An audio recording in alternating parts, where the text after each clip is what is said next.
Je vous avais parlé, il y a quelques mois, de CRISPR-Cas9. Je vous avais raconté l'histoire derrière ce que certains appelaient la révolution CRISPR, et comment cet outil, qui permet d'éditer facilement les génomes, devenait une véritable star en biologie moléculaire. Sauf que ce qui aurait pu rester un outil de biologie moléculaire assez obscur, en raison notamment de son nom assez imprononçable, est devenu un sujet de société, lorsque un scientifique a annoncé avoir modifié génétiquement 3 bébés avec CRISPR-Cas9.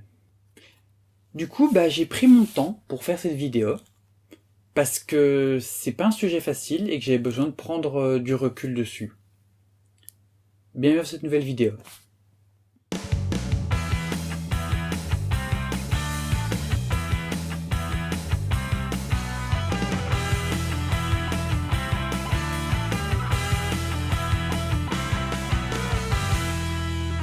À la base, CRISPR-Cas9 est un système de défense des bactéries contre les virus. En effet, les virus peuvent infecter des bactéries et injecter leur ADN. Et là, cet ADN va être découpé, ce qui va neutraliser l'infection. Et certains morceaux vont être intégrés dans le chromosome de la bactérie entre deux séquences CRISPR. La bactérie garde alors une courte séquence du virus qui va servir d'empreinte génétique. Une fois dans le génome, ces fragments seront retranscrits sous la forme d'un ARN encadré par les séquences CRISPR. En cas de nouvelle infection, l'ADN du virus pénètre la bactérie et le petit ARN va s'y lier. Puis une protéine va se lier à cet ARN et découper l'ADN en face. Ce système a permis de reconnaître le virus et de le neutraliser. Cette protéine, qui découpe l'ADN ainsi que les mécanismes liés, varie selon les espèces de bactéries. Mais la plus connue de ces protéines est la protéine Cas9. Et pour éviter que cette protéine ne se retourne contre la bactérie en attaquant son propre ADN au niveau des fragments d'ADN de phage, il y a une petite subtilité, le motif PAM. Ce motif doit être présent en amont des séquences reconnues pour qu'il soit découpé par le Cas9. Chez le phage, le motif PAM et le motif identifié sont côte à côte, mais pas dans l'ADN de la bactérie. Du coup, la bactérie n'attaque pas son propre génome. Et comme ce système de défense est au niveau de l'ADN, il est donc transmis à la descendance des bactéries. On peut se poser la question de savoir à quoi ça sert d'utiliser CRISPR-Cas9 pour faire des trous dans notre ADN. Dans un laboratoire de recherche, c'est une technique couramment utilisée pour permettre de comprendre le rôle d'un gène, en rendant ce gène non fonctionnel. C'est un peu comme retirer une pièce d'une voiture pour comprendre le rôle de cette pièce. Si la voiture ne freine plus après avoir retiré la pièce, c'est que la pièce participait au freinage. Une fois que CRISPR-Cas9 a fait son trou sur la séquence cible, la cellule va donc réparer son ADN et utiliser un mécanisme dit de recombinaison homologue. La cellule va donc se servir d'un ADN homologue, c'est-à-dire un ADN qui ressemble suffisamment, et le recopier à la place du fragment découpé. Mais en laboratoire, plutôt que de laisser la cellule utiliser un vrai modèle, on va lui amener un autre modèle que la cellule va utiliser, et contenant une version défectueuse du gène. Par exemple avec un codon stop prématuré, qui va conduire à une protéine trop courte et donc sera sans fonction. La cellule va recopier ce gène défectueux, et le gène est alors inactivé. Enfin, on peut se servir de CRISPR-Cas9 pour modifier un gène pour pouvoir l'étudier. Par exemple, on va modifier la séquence de la protéine pour lui insérer de la GFP, par exemple, une protéine qui va donner une couleur particulière. Et comme ça, en microscopie par fluorescence, on pourra suivre l'évolution de la protéine, où est-ce qu'elle se déplace, où est-ce qu'elle se stocke, etc., etc. CRISPR-Cas9 peut aussi servir à des manipulations plus fines. Le premier problème que pose CRISPR-Cas9, c'est qu'il est peu cher et facile d'usage. Du coup, n'importe qui avec un minimum de connaissances en biologie et un minimum de matériel peut produire un vecteur CRISPR-Cas9 et l'insérer dans une cellule pour y faire les modifications désirées. L'entreprise Odin, par exemple, vend des kits pour faire joujou avec CRISPR-Cas9 chez soi. Par exemple, pour 299 $, vous avez un kit qui vous permet de génétiquement modifier une grenouille pour augmenter sa production d'hormones de croissance, et donc avoir une grenouille beaucoup plus grosse. Et là, moi, ça me gêne personnellement. Je suis pas contre faire des expériences sur les animaux, je suis pas contre génétiquement les modifier, mais ça se fait en laboratoire, mais ça se fait toujours avec un but scientifique. Les lignées creux, les lignées knockout, les lignées d'animaux, notamment les souris, qui sont conçues pour avoir des modèles de maladies humaines, ça existe. Ça existe par du génie génétique, par des modifications génétiques chez les animaux. Mais ça a un but scientifique. On fait pas ça pour faire mumuse. Et c'est ça qui me gêne. De modifier génétiquement les animaux sans but. À part un but faire joujou. Voilà.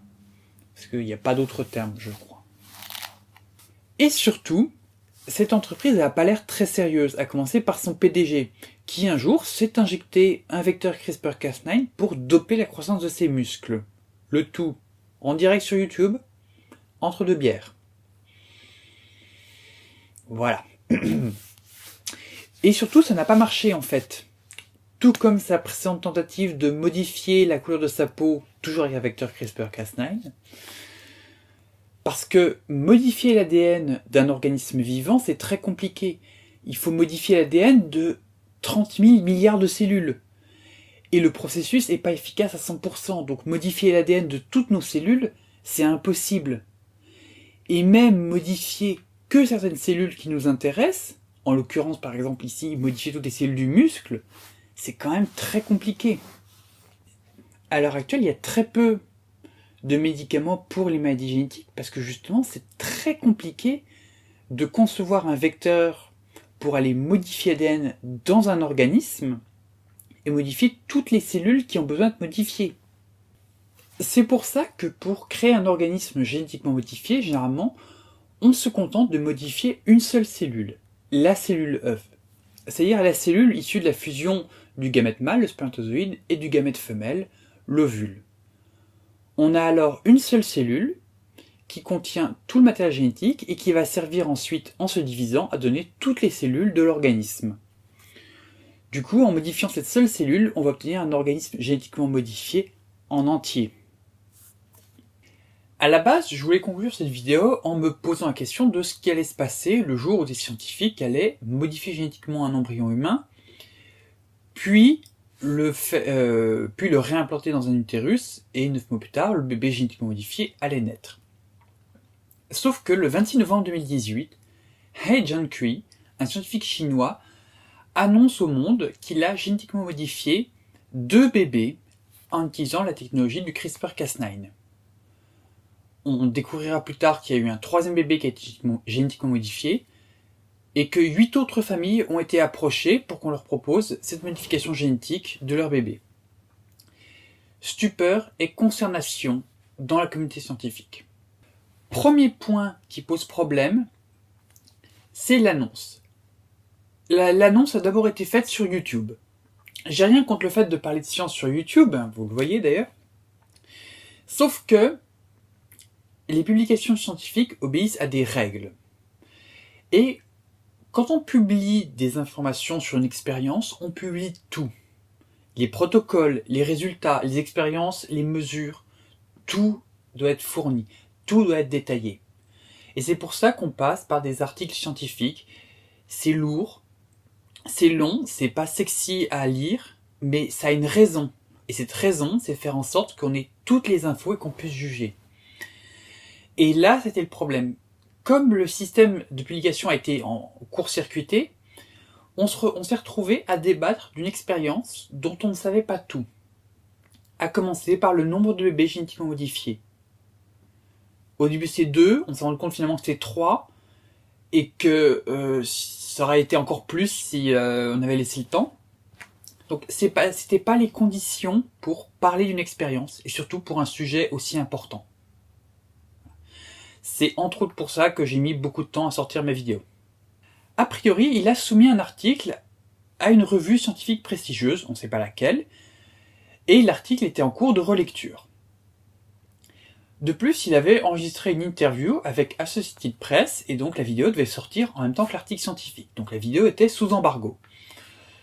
Ce qui s'est passé, c'est qu'il y a eu des rumeurs qui ont commencé à circuler, des journalistes se sont mis à enquêter, et notamment un journaliste du MIT Technological Review qui a fini par mettre la main sur des documents qui montraient les modifications génétiques, enfin qui montraient qu'il y avait eu des modifications génétiques de bébés en Chine. Du coup, les rumeurs ont commencé à s'intensifier, il y a eu des débuts de publication. Associated Press a réagi en publiant tout de suite la vidéo. Donc finalement, on s'est retrouvé avec cette vidéo qui a été publiée, et donc ce scientifique explique devant la caméra qu'il a modifié génétiquement des bébés. Et c'est comme ça qu'on s'est retrouvé avec une info qui est sortie dans les grands journaux avant de sortir dans la littérature scientifique. Alors ce scientifique n'a pas édité n'importe quel gène, il a édité le gène CCR5, un gène qui code une protéine à la surface des cellules, et que le VIH détourne, dont il se sert d'abord pour s'accrocher à la cellule, avant de pénétrer dans la cellule et de l'infecter. Donc, s'attaquer à CCR5, c'est s'attaquer à la principale porte d'entrée du VIH dans nos cellules. Sur le papier, ça a l'air super. Une mutation de ce gène est présente dans 10% de la population européenne. Donc cette mutation, dite Delta 32, permet à la personne qui la porte de mieux résister à certaines infections. On pense qu'elle est apparue et qu'elle a été sélectionnée positivement au cours de certaines épidémies, la variole ou la peste, on ne sait pas très bien. C'est en tout cas encore en débat. Et l'idée, c'est que les gens qui portaient cette mutation pouvaient mieux résister aux infections et donc survivre en cas d'épidémie, et donc transmettaient cette mutation à leur descendance. Et c'est comme ça qu'on serait arrivé à 10% de la population européenne qui porterait cette mutation. Mais cette mutation n'est pas sans conséquences négatives, puisque notamment elle rend plus sensible à cette maladie, notamment le virus du Nil occidental. C'est ni tout blanc ni tout noir. Sauf que ces mutations créées par Agent Q chez ces bébés, en fait elles sont inédites. Il n'a pas reproduit exactement la mutation Delta 32, et il a fait une autre mutation qu'on ne connaît pas et qui n'existe pas dans la population mondiale. Du coup, la mutation qu'il a produite, on ne connaît pas ses effets. Ça peut être des effets positifs, ça peut être des effets négatifs, et ça peut être les deux, mais on ne sait pas. Et c'est peut-être ça le pire. Il est allé totalement à l'aveugle. De plus, certaines souches du VIH n'utilisent pas CCR5 pour pénétrer dans les cellules, mais CXRC4. Du coup, c'est-à-dire que ces enfants ne sont pas protégés contre toutes les souches du VIH, mais qu'ils doivent porter cette modification génétique induite, et leurs descendants devront la porter aussi, et leurs petits-enfants, etc., sur toutes les générations. Et quand bien même un jour on aura peut-être éradiqué le VIH, ces enfants-là porteront encore la modification. Alors même qu'il existe des traitements et des systèmes de prévention du VIH. Et c'est sans compter les effets secondaires. En effet, si le CRISPR-Cas9 a été mal dirigé et qu'il a produit d'autres mutations, les conséquences sont inimaginables. Et même si le CRISPR-Cas9 a seulement modifié CCR5, on ne sait pas quels vont être les effets de cette mutation sur l'ensemble des organes, notamment le cerveau où ce gène est utilisé. Enfin, parce que l'expérience a vraiment été mal faite de bout en bout, la modification n'a pas été faite au stade une cellule, mais au stade pluricellulaire, c'est-à-dire qu'il a fallu modifier toutes les cellules en principe. Et on ne peut pas être sûr que toutes les cellules aient reçu les mêmes modifications génétiques.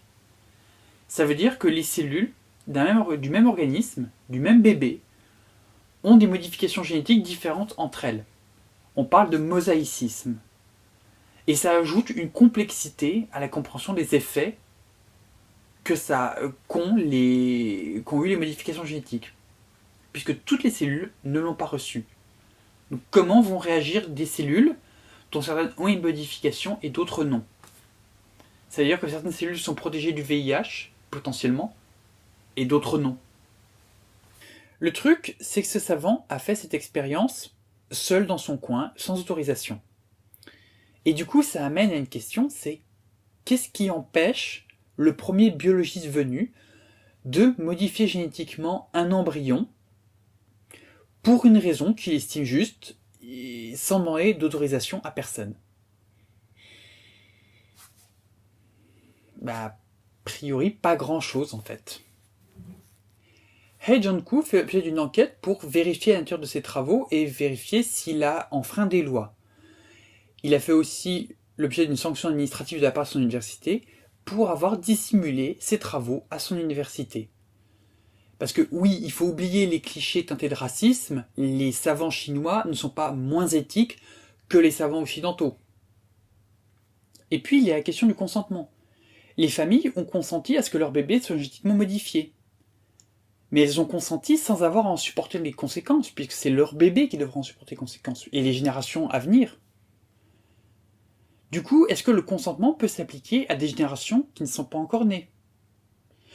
Est-ce que le simple consentement médical ne devrait pas être complété par un comité d'éthique qui vérifierait indépendamment si cette modification est acceptable aussi ?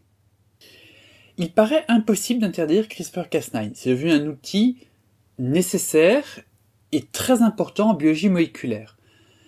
Mais on peut réfléchir à son usage et commencer par un moratoire absolu sur toute l'utilisation de CRISPR-Cas9 pour modifier des embryons humains. Et ensuite partir de ce moratoire et voir si des exceptions sont possibles, et bien sûr dans quel cadre, avec des limites, pour voir si des modifications d'embryons humains à l'aide de CRISPR-Cas9 ne sont pas parfois nécessaires, voire utiles. On peut imaginer une exception qui autoriserait l'édition génétique pour améliorer la santé d'une personne dans le cas d'une maladie où il n'y aurait pas d'autres alternatives thérapeutiques. On pense notamment à tout un tas de maladies génétiques, type myopathies de Duchenne par exemple, et on pourrait éradiquer ces maladies génétiques. L'absence de traitement alternatif et le fait que certaines de ces maladies soient mortelles est un argument à prendre en compte dans la balance pour savoir si une modification génétique est éthique ou non. Dit comme ça paraît être une bonne solution, mais forcément il y a des cas limites. Et justement, le cas de ces bébés édités pour être résistants au VIH, c'est justement un cas limite. Parce que le sida, à l'heure actuelle, il n'y a pas de solution thérapeutique complète. Aujourd'hui, tout ce qu'on peut faire, c'est donner un traitement, ce qu'on appelait avant la trithérapie, qui va empêcher le virus de se développer. Mais le problème, c'est que le virus a déjà infecté la cellule. Il reste présent. Et ça oblige les personnes qui ont été infectées par le VIH à prendre un traitement à vie. Donc on peut se poser la question, la balance dans cette situation-là entre VIH qu'on maintient par trithérapie et édition génétique du CCR5, la balance n'est pas tout à fait aussi évidente. D'ailleurs, il y a d'autres projets de se servir du CRISPR-Cas9 pour les gens qui sont actuellement en trithérapie, pour venir exciser le VIH présent dans l'ADN de certaines de leurs cellules. Donc, encore une fois, c'est-à-dire que CRISPR-Cas9 et VIH, il y a certainement une solution. Peut-être des solutions moins radicales que celles proposées par ce savant chinois. Voilà, il y a peut-être effectivement des choses possibles en termes d'édition génétique, mais on le voit bien, CRISPR-Cas9 sur certaines personnes, CRISPR-Cas9 sur des bébés, trithérapie, il y a différentes solutions, et il faut vraiment peser les 3 solutions, et il faut le peser à l'échelle de toute une vie. Donc du coup, c'est le genre de questions que vont être amenés à se poser effectivement les gens qui vont évaluer si telle ou telle utilisation de CRISPR-Cas9 sur des embryons ou sur des êtres humains est éthiquement acceptable ou non. Un des risques aussi, c'est que on finisse non pas par choisir la solution la moins éthique, mais la moins chère. Entre un CRISPR-Cas9 une fois et une trithérapie à vie, est-ce que l'argument financier va pas finir par rentrer en compte aussi ? Voilà. Et est-ce que le coût risque pas d'être un argument qui prendrait trop de place par rapport à l'éthique ? C'est tout un tas de questions qu'il va falloir se poser et qu'il faudra se poser au cas par cas. On parle de sérophobie pour désigner les discriminations et le rejet dont sont victimes les personnes atteintes du VIH. C'est quelque chose qu'on rencontre dans tous les pays, y compris chez nous, faut pas croire. Mais en Chine, c'est assez présent et il semblerait que ça ait motivé ce savant chinois à vouloir éditer le génome de ces 3 bébés. Du coup, personnellement, en tant que militante LGBTIQ, ça m'amène à me poser une question. Est-ce que c'est vraiment plus facile d'éditer le génome de certaines personnes plutôt que de faire évoluer les mentalités sur cette question-là pour intégrer au mieux et ne pas rejeter les personnes à cause d'un virus qu'elles ont contracté? Ce cas-là nous montre que les règles servant à déterminer si l'utilisation du CRISPR-Cas9 sur un embryon humain sont justifiées ou non vont être très difficiles à établir et qu'il va y avoir une certaine zone et qu'il risque d'y avoir une certaine zone grise. Et surtout, qui établira ces règles? Moi, je vois 2 institutions possibles, l'ONU, l'Organisation des Nations Unies, et l'UNESCO. L'UNESCO a l'habitude de traiter de tels sujets, notamment ils ont coordonné le séquençage du génome humain. Mais le 31 décembre 2018, 2 États, les États-Unis et Israël, ont quitté l'UNESCO. Ce qui fait que même si des règles étaient établies par l'UNESCO, ces 2 États-là ne seraient pas tenus de les appliquer. Il y a aussi l'ONU qui regroupe tous les pays, mais l'ONU a du mal à faire appliquer les règles. On le voit bien notamment avec les accords de la COP21, où aucun pays européen n'applique ces règles. Donc du coup, s'il y a des règles établies par l'ONU, on n'est pas sûr qu'elles soient suivies. L'OMS, Organisation mondiale de la santé, elle se contente d'une proposition plus simple et moins ambitieuse. Un registre public où chaque scientifique serait tenu de noter toutes les informations sur les expériences qu'il mène en utilisant CRISPR. Et ce registre public serait mis à la disposition de tout à chacun, et chacun pourrait tirer la sonnette d'alarme si une expérience paraît non éthique. Si il est possible de trouver un texte qui fixe les limites et les usages légitimes de CRISPR-Cas9, encore faudra-t-il le faire respecter. C'est d'ailleurs ce qu'a rappelé He Junkai, le scientifique chinois. Les limites qu'il a franchies étaient juste des lignes directrices, pas des lois contraignantes. Et surtout, la recherche risque d'aller plus vite que les normes et les textes de loi. En mars dernier, un panel d'experts de l'OMS s'est réuni pour faire le point sur le paysage actuel et s'accorder sur un plan de travail dans les prochains 12 à 18 mois. Autant dire que des mesures concrètes ne sont pas prêtes d'arriver de sitôt. En attendant, c'est-à-dire que CRISPR-Cas9 et les modifications génétiques restent largement sans contrôle, sans texte de contrôle. Et surtout, toutes ces mesures s'appuient sur le bon vouloir et la bonne volonté des scientifiques. Mais comment exercer un contrôle si les recherches ne sont pas publiées? Comment exercer un contrôle sur des scientifiques qui agiraient clandestinement, voire sur un travail de recherche mené par des organisations qui agiraient dans l'ombre? Est-ce qu'il est possible d'exercer une surveillance globale sur l'utilisation de la génétique? À cette réponse, certaines agences de renseignement ont certainement déjà commencé à travailler dessus. Et au moins une y travaille depuis 15 ans.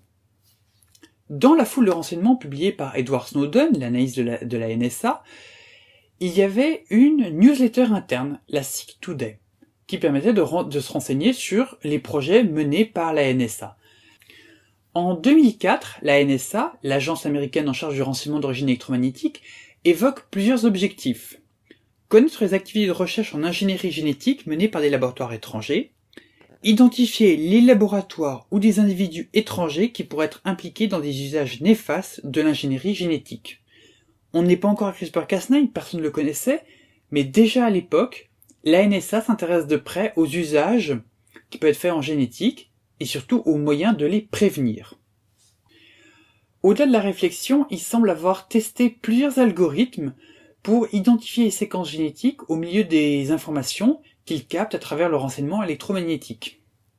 Difficile de savoir ce qu'est devenu ce projet. J'ai pas trouvé d'autres documents l'évoquant parmi les documents Snowden, mais il est possible que la NSA et d'autres services de renseignement surveillent les usages faits de l'édition génétique. Tout comme les services de renseignement surveillent la prolifération nucléaire ou d'autres armes de destruction massive. Je crois qu'on n'a pas fini d'entendre parler de CRISPR-Cas9 en termes d'édition génétique. voire même de son petit cousin qui apparaît, CRISPR-Cas12, qui est lui, a priori, beaucoup plus précis, et qui pourrait bien un jour éclipser CRISPR-Cas9, à moins que les deux ne soient éclipsés par un autre membre de la famille CRISPR. On verra ce que l'avenir nous réserve en termes d'édition génomique. J'espère vous avoir donné pas mal d'infos sur CRISPR-Cas9. Il y a une précédente vidéo qui revient sur tout l'historique de la découverte, si vous voulez voir comment, l'histoire de CRISPR-Cas9, si vous voulez voir comment on fait une découverte scientifique, et vous allez voir que c'est pas une ligne droite, c'est vraiment un chemin semé d'embûches, d'échecs pour arriver à ça. Et voilà. Donc j'espère que je vous ai donné assez d'infos. Sur les dilemmes éthiques, moi j'ai essayé d'être la plus large possible pour vous donner un aperçu, pour que vous puissiez réfléchir à vous-même. N'hésitez pas à en débattre, les commentaires sous la vidéo YouTube, ça sert à ça aussi. Moi je pense que je vais vraiment lire les commentaires, je lis toujours, mais vraiment être présente pour discuter avec vous dans les commentaires. Voilà, donc n'hésitez pas à en débattre dans les commentaires. Voilà. Je tiens à remercier 2 personnes qui ont participé à la relecture de cette vidéo et qui ont permis de corriger les erreurs, etc. et d'enrichir un peu la vidéo, donc notamment Prof La Blouse, mais aussi BioRev3. Merci à vous deux d'avoir relu la vidéo, d'avoir pris le temps. Voilà. Comme d'habitude, n'hésitez pas à partager, n'hésitez pas à commenter, n'hésitez pas à liker, donc vraiment. Voilà. J'ai été absent ces derniers mois, j'ai pas republié de vidéo depuis août, là je suis en décembre quand je tourne cette vidéo. J'espère retrouver un rythme un peu plus intéressant, parce que moi ça m'a manqué de pas faire de vidéo, mais j'étais dans une situation un peu compliquée. Voilà. Et donc voilà. Merci, et à la prochaine.